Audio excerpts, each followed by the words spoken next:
Good morning twelfth class student. तो बेटा आज का जो हमारा टॉपिक रहेगा that is magnetic elements of the earth, right. तो जैसे कि आपने पढ़ा हुआ है कि earth is a huge magnet and the value of magnetic field intensity at any point varies from place to place, right. तो in order to know the magnetism of the earth at a place, we must know the following three elements, and these elements are called magnetic elements of the earth। ठीक है। तो किसी भी particular point पे, particular place पे अगर मुझे अर्थ की मैग्नेटिज्म निकालनी होगी तो हमें इन तीन एलिमेंट की नॉलेज चाहिए जिनको magnetic element of the earth बोला जाता है।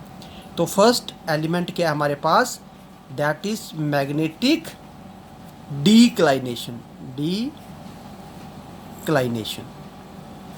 Second element is magnetic inclination, right, जिसको एंगल ऑफ डिप भी बोला जाएगा, angle of dip. And third element that is horizontal component of the earth magnetic field। तो अगर किसी भी पॉइंट पर अर्थ की टोटल मैग्नेटिक फील्ड निकालनी है तो हमें इन तीन एलिमेंट का आइडिया चाहिए, तो हम अर्थ की मैग्नेटिज्म उस पर्टिकुलर प्लेस पे निकाल सकते हैं, राइट। अब हमें इन तीनों चीज़ों को पढ़ने से पहले हमें कुछ टर्म्स हैं मैग्नेटिज्म के रिलेटेड, उन टर्म्स का हमें आइडिया होना चाहिए। तो हम पहले उन टर्म्स को पढ़ लेते हैं। एक हमारे पास टर्म आती है ज्योग्राफिकल एक्सिस, एक टर्म हमारे पास आती है मैग्नेटिक एक्सिस, एक टर्म हमारे पास है ज्योग्राफिकल इक्वेटर, एक टर्म हमारे पास है magnetic equator. Next fifth term हमारे पास है ज्योग्राफिकल मेरिडियन, और सिक्स टर्म हमारे पास मैग्नेटिक मेरिडियन, राइट। तो हमें अगर इनकी नॉलेज चाहिए तीनों टर्म की, तो हमें इन six terms which are related to the earth magnetic field, इनके बारे में आपको आइडिया होना चाहिए।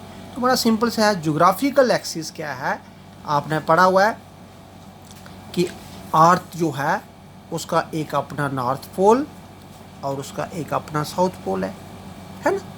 और एक ऐसी लाइन जो अर्थ के नॉर्थ पोल और साउथ पोल को मिलाकर बनती है उसे हम बोलते हैं ज्योग्राफिकल एक्सिस, है ना। जिसकी अगर हम डेफिनेशन लिखेंगे, the straight line passing through the geographical north and geographical south of the अर्थ, ये ज्योग्राफिकल नॉर्थ है ना। इसलिए आप इस चीज़ को कैसे रिप्रेजेंट करेंगे, मान के चलो कि ये नॉर्थ पोल है, अर्थ का है, तो मैं NG लिख देता हूँ ज्योग्राफिकल नॉर्थ। ये साउथ पोल है, अर्थ का है, तो मैं लिख देता हूँ ज्योग्राफिकल साउथ, ठीक है। उसके बाद मैग्नेटिक एक्सिस। तो मैग्नेटिक एक्सिस भी तो हम ऐसा मानकर चलते थे कि इसके अंदर जो है एक बहुत बड़ा मैग्नेट दबा हुआ है ना, जिस मैग्नेट का नॉर्थ पोल जो है अर्थ के साउथ की तरफ है, तो ये आ गया नॉर्थ पोल, लेकिन किसका, मैग्नेट का। ये आ गया साउथ पोल, किसका, मैग्नेट का। और ये एक ऐसी लाइन जो मैग्नेट के नॉर्थ पोल और साउथ पोल को ज्वाइन करने पर बनी, इसे आप बोल देंगे मैग्नेटिक एक्सिस, है ना। तो मैग्नेटिक एक्सिस की डेफिनेशन क्या रहेगी? द स्ट्रेट लाइन जॉइनिंग या passing through the magnetic south pole and magnetic north pole of the earth. ठीक है। और दूसरी चीज़ आप याद रखेंगे, magnetic axis and geographical axis दोनों ही ओवरलैप नहीं कर रही हैं, कोइंसाइड नहीं कर रही हैं, है ना। उनके बीच में कुछ एंगल है, तो रफली इनके बीच में ये एंगल जो है इसका कोई पर्टिकुलर नाम होगा, अभी हम नेक्स्ट पढ़ेंगे। और ये एंगल जो है ऑलमोस्ट 11 डिग्री, कुछ बुक जो है 11 डिग्री टू 20 डिग्री तक इस एंगल को लेते हैं। और ये वैल्यू जो है इन दोनों एक्सिस की वेरिएशन टाइम टू टाइम होती रहती है। ठीक है। उसके बाद हमारे पास थर्ड की अगर हम बात करें, ज्योग्राफिकल इक्वेटर। ज्योग्राफिकल इक्वेटर, अभी आपने देखा कि ये अर्थ है ना, और ये ज्योग्राफिकल एक्सिस है। इस ज्योग्राफिकल एक्सिस के ऊपर सबसे बड़ा सर्कल, तो ये आ गया सबसे बड़ा सर्कल, है ना।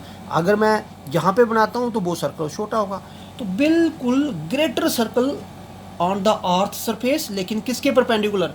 Perpendicular to geographical axis. तो हम इस सेंटर को मार्क कर देते हैं, ये आ गया सेंटर को मार्क, है ना। तो मैं यहाँ पे ये ले लेता हूँ एक सबसे बड़ा सर्कल, इससे बड़ा सर्कल तो होगा ही नहीं, ये सबसे बड़ा सर्कल आ गया, लेकिन ये किसके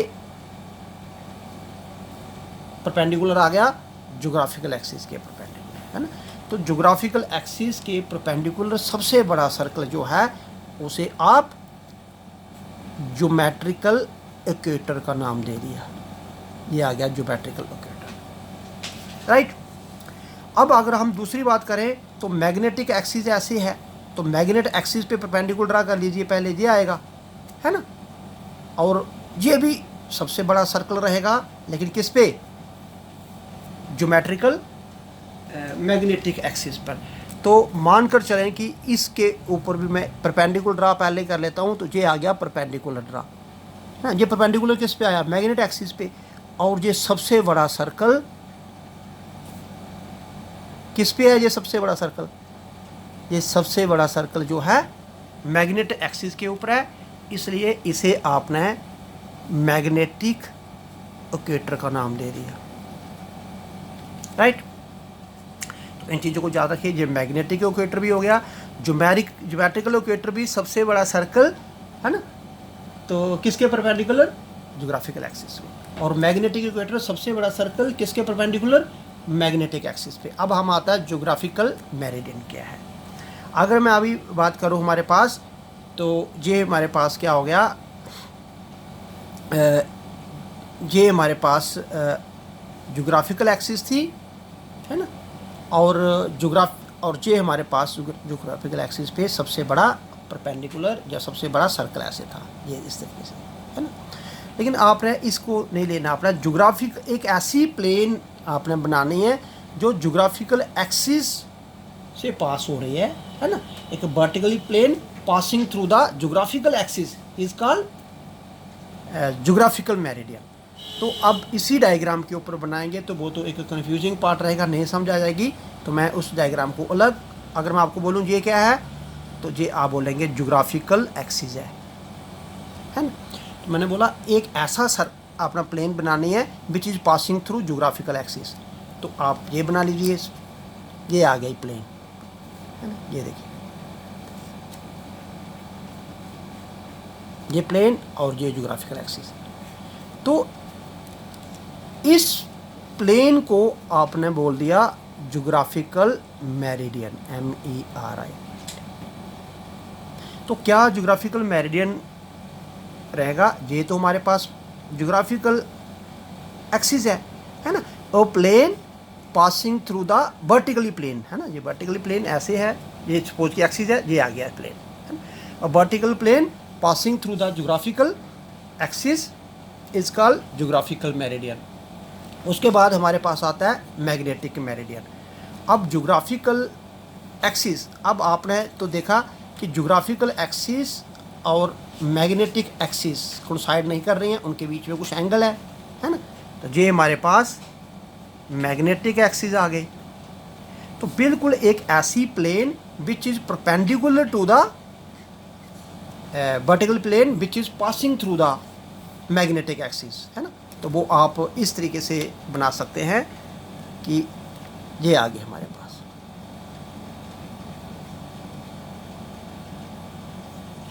है ना। अगर ये यहाँ तक लेना है तो ये आ गया। तो ये हमारे पास बेसिकली ये क्या है, ये हमारे पास मैग्नेटिक एक्सिस है। और एक ऐसी plane which vertically plane passing through the magnetic axis is called magnetic meridian, है ना। तो छः टर्म्स की नॉलेज आपको होगी, इनके बेसिस पे ये एलिमेंट आप निकालेंगे। अब आप ये देखेंगे कि ज्योग्राफिकल एक्सिस और मैग्नेटिक एक्सिस के जो बीच में एंगल है ना, और उसी ये एंगल को हमने बोला एंगल ऑफ डिक्लाइनेशन, और उसको मैंने डी वर्ड से ही डिनोट किया।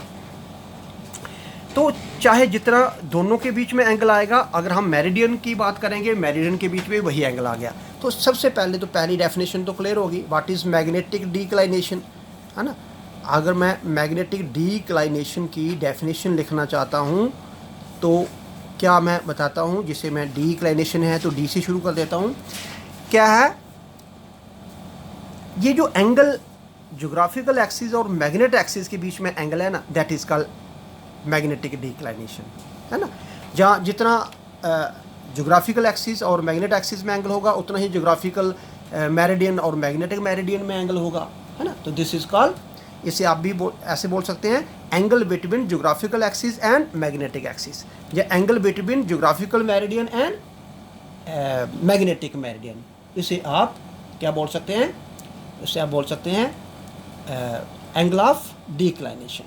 और ये एंगल ऑफ डिक्लाइनेशन जो है डायग्रामिकली अगर आपको कहीं बनाना है तो आप इस तरीके से बना के चलते हैं कि मान के चलो कि अब मैं बनाने के लिए, समझाने के लिए ऐसे एक मैग्नेट, जो बुक पे ऐसे बनाया होता है, ये एक मैग्नेट आ गया, मान के चलिए कि ये साउथ साइड, साउथ पोल, और ये नॉर्थ पोल, और ये एक लाइन जो दोनों पोल से पास होकर निकल रही है।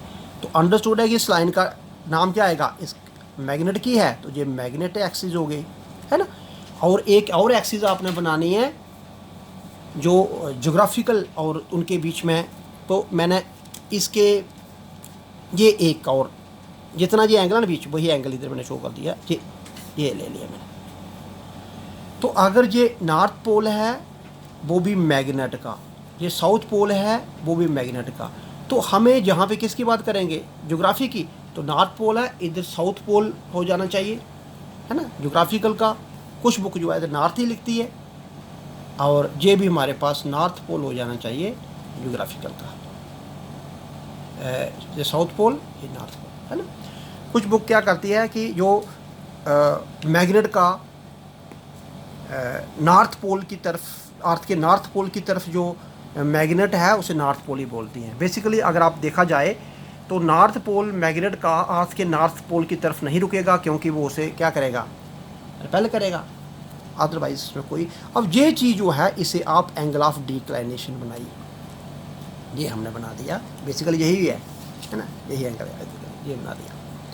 अब अगर मैं इस पे बात करूँगा तो इस पे आपने अगर प्लेन बनानी होगी, अगर मान के चलो कि हमारे पास ज्योग्राफिकल मेरिडियन बनाना, तो आप ऐसे बना लीजिए, ये देखिए ये प्लेन,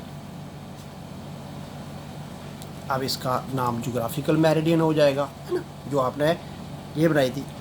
अब दूसरा ये है, अब उस पर अगर आप बनाएंगे तो ये हमारे पास मैग्नेटिक नहीं, ये मैग्नेटिक है, मैग्नेट के ऊपर बनाई है मैग्नेटिक मेरिडियन, क्योंकि ये मैग्नेट है। अब ज्योग्राफिकल का ये, तो अब जब हम इसी चीज़ को बनाएंगे तो आप मैं ऐसे रखूँगा तो ये ऐसे बन जाएगा। तो जब इसे कहीं बनाना होगा आपने, तो उनके बीच में एंगल आप अलग भी लेके चल सकते हैं। तो अगर यही चीज़ मैं ये बनाता हूँ तो देखिए मैंने ये बना दिया, ये देखिए। तो ये चीज़ हमारे पास, ये ज्योग्राफिकल की बात हो रही है तो दिस इज ज्योग्राफिकल मेरिडियन, है ना। ये मैग्नेट की बात हो रही है, दिस इज मैग्नेटिक मेरिडियन। और देखिए ये दोनों के बीच में फिर वही एंगल बन रहा है डी, है ना, जो हमने जहाँ पे बात की थी। तो चाहे मेरिडियन, ये भी मेरिडियन है, ये भी मेरिडियन, उनके बीच में भी एंगल वही बन रहा है ना। तो दोनों ही इंटरसेक्ट कर रहे हैं वो थीटा। अब सिर्फ यही डायग्राम जब आप कहीं बनाते हैं समझाने के लिए, तो यही चीज़ मैं बनाता हूँ। एक कैसे है आपके पास, एक ऐसे है ना। और दूसरा देखिए कितना एंगल है, दूसरे के लिए आपने ऐसे कर दिया, ये एंगल है, और ये भी फिर उतना ही एंगल इधर बन जाएगा, और उसको आप नीचे ले आए, ये आ गया। ये हमारे पास एंगल, और ये भी वही एंगल होगा। इस चीज़ को क्या बोला आपने, इसको बोला मैग्नेटिक मेरिडियन, और इसको क्या बोला आपने, ज्योग्राफिकल मेरिडियन। और ये हमारे पास जो एंगल है, that angle is called angle of declination, है ना, ये जो पहला आ गया। अगर हम सेकंड की बात करें, एंगल ऑफ डिप या एंगल ऑफ इंक्लाइनेशन क्या होगा, तो इस पर्टिकुलर पॉइंट पर अगर हम बोलेंगे अर्थ की टोटल मैग्नेटिक फील्ड की वैल्यू ये है, ये अर्थ की टोटल मैग्नेटिक फील्ड की वैल्यू ये है ना। अब अर्थ की टोटल मैग्नेटिक फील्ड इस हॉरिजॉन्टल कंपोनेंट आ जाएगा ये, जिसे मैं बी एच लिखूँगा, है ना, और वर्टिकली कंपोनेंट आ जाएगा ये, जिसे मैं वर्टिकली कंपोनेंट के लिए बी लिखूँ। मैं कहने का मतलब है कि इस पॉइंट पे अर्थ की टोटल मैग्नेटिक फील्ड वी है ना। तो अंडरस्टूड है कि ये हॉरिजॉन्टल कंपोनेंट है उसका, और ये उसका वर्टिकली कंपोनेंट। तो अर्थ की टोटल मैग्नेटिक फील्ड जो है हॉरिजॉन्टल के साथ जितना एंगल बना रही है, that is called angle of dip, है ना। तो एंगल ऑफ इंक्लाइनेशन या एंगल ऑफ डिप की अगर मुझे डेफिनेशन लिखनी होगी तो मैं क्या लिखूँगा, basically angle of dip place to place अलग होगा, लेकिन किसी भी प्लेस पे निकालना होगा तो it is that angle which total magnetic field of the earth makes with the horizontal axis, है ना। अब मैं बोलूँगा ये एंगल है, इस एंगल की डेफिनेशन लिखनी होगी। ये चीज़ क्या है, total magnetic field of the earth at this point, at this place. किसके साथ एंगल, इसके साथ ही नहीं, हॉरिजॉन्टल के साथ। तो ये हमारे साथ बन जाएगा मैग्नेटिक इंक्लाइनेशन या एंगल ऑफ डिप क्या है, angle which total magnetic field of the earth makes with the horizontal axis, right. अगर हम इसको निकालना चाहें तो आप देख सकते हैं कि ये डेल्टा जो मैंने यहाँ पर लिखा है, इसकी वैल्यू डेल्टा लिखी, इसकी वैल्यू वेरी करती है प्लेस टू प्लेस। कैसे, अब जब मैग्नेट फील्ड की डायरेक्शन वेरी करेगी, मान के चलो कि मैं कहता हूँ कि ये हमारे पास वर्टिकली और ये हमारे पास हॉरिजॉन्टली, अर्थ की टोटल मैग्नेट फील्ड इसी लाइन पर आती है, तो हमारे पास डेल्टा तो ख़त्म हो जाएगा, है ना, इस केस में डेल्टा 0 आ जाएगा। लेकिन अगर अर्थ की टोटल मैग्नेटिक फील्ड अगर इस पे आती है तो हमारे पास डेल्टा की वैल्यू 90 हो जाएगी, क्योंकि ये वैल्यू आप 90 है, यहाँ पे ये वैल्यू आप इसी पे आ रही है तो 0 है, क्योंकि एंगल हमेशा हॉरिजॉन्टल के साथ देखना। तो ये टोटल मैग्नेटिक फील्ड हॉरिजॉन्टल के साथ कितना एंगल बना रही है, 0, और ये टोटल मैग्नेटिक फील्ड वर्टिकल की किस तरह एंगल बना रही है, 90। इसलिए जो एंगल ऑफ डिप है उसकी वैल्यू 0 होगी, कहाँ पर, इक्वेटर पे, और उसकी वैल्यू 90 डिग्री होगी, कहाँ पर, पोल पर। ये चीज़ भी आप लेके चलें, ठीक है। पोल पे उसकी वैल्यू मैक्सिमम 90 और इक्वेटर पे उसकी वैल्यू 090। अब थर्ड कंपोनेंट हमारे पास क्या है, horizontal component of earth magnetic field. तो देखो इस डेफिनेशन, ये जो लिखा हुआ है डेफिनेशन इसकी इधर ही छुपी हुई है कि अर्थ की मैग्नेटिक फील्ड किस डायरेक्शन में है, हॉरिजॉन्टल डायरेक्शन में, है ना, is called horizontal component of the earth magnetic field. Earth की मैग्नेटिक फील्ड किस डायरेक्शन में है, वर्टिकली डायरेक्शन में, है ना, वर्टिकल कंपोनेंट ऑफ द अर्थ। तो हॉरिजॉन्टल कंपोनेंट का मतलब हो गया magnetic field of the earth in the horizontal direction is called horizontal component of the earth, right. तो इसको निकालने के लिए मैं अगर ये डायग्राम अगर इस तरीके से जो ऊपर बनी हुई है, ये total magnetic field of the earth, this is horizontal magnetic field of the अर्थ, ये आ गया वर्टिकली कंपोनेंट, एंगल आपके साथ ये। तो जहाँ से मैं अगर परपेंडिकुलर ड्रा करता हूँ तो आप इस ट्रायंगल को लेके चलें, है ना, OAB ट्रायंगल। अगर मैं इस ट्रायंगल में से क्या निकालता हूँ, कॉस ऑफ डेल्टा निकालता हूँ, तो क्या बनता है कॉस ऑफ डेल्टा। हमेशा हमारे पास जिस पे एंगल बनता है वो बेस बना जाता है ना। तो ये तो बेस यहाँ पे क्या है, O A means horizontal component और hypotenuse means total magnetic field of the earth B. तो ये हमारे पास हॉरिजॉन्टल कंपोनेंट कितना बन गया, बी कॉस डेल्टा। सिमिलरली अगर मैं वर्टिकली कंपोनेंट निकालूं वो बन जाएगा वी साइन डेल्टा, है ना। तो आप यहाँ पे ये कर सकते हैं, इक्वेटर पे डेल्टा की वैल्यू कितनी है, 0, तो इक्वेटर पे टोटल और टोटल हॉरिजॉन्टल कंपोनेंट है, वर्टिकल कंपोनेंट नहीं है ना।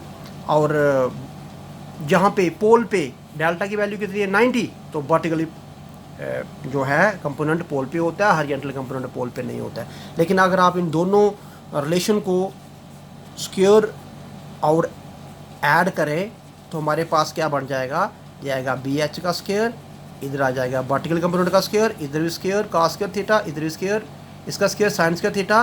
तो मैं जब बी स्क्वायर को कॉमन लेता हूँ तो ये कॉस स्क्वायर डेल्टा और साइन स्क्वायर डेल्टा जो कि बन जाएगा। इट मीन्स वी की वैल्यू क्या आएगी, है ना, हॉरिजॉन्टल कंपोनेंट और वर्टिकली कंपोनेंट का स्क्वायर। तो ये हमारे पास। Thank you very much.